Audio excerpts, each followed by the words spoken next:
Also tonight, an extremely rare move by a judge today in the case against a retired Portsmouth police officer. That move tossing the case in the death of a woman in custody. We started covering the trial for Vincent McClean yesterday, but it ended as fast as it began after the judge said there was insufficient evidence to keep going.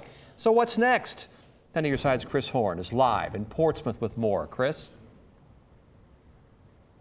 Yeah, Tom, it's called a motion to strike. In all my years of covering trials, I've never seen one granted. The lead defense attorney told me that in all the cases he's handled involving murder and manslaughter, he's never been successful at having one granted.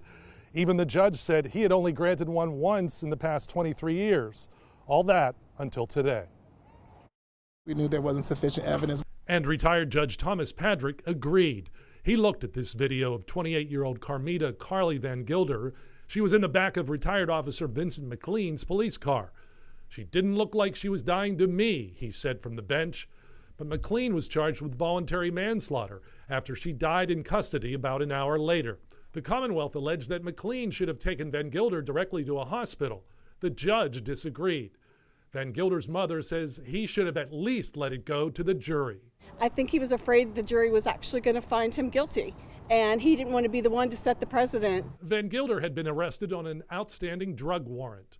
Her cause of death was a heart condition brought on by huffing chemicals and recent cocaine use.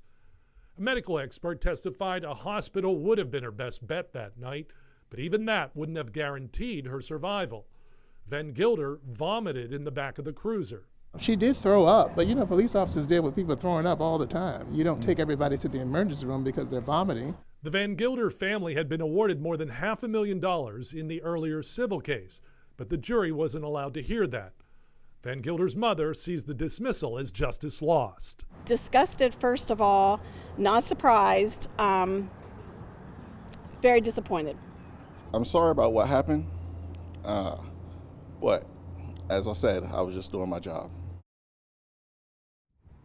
I'm going to quote now from a statement we got this afternoon from the Commonwealth's attorney's office. The medical attention and care of those experiencing medical emergencies in custody should be paramount.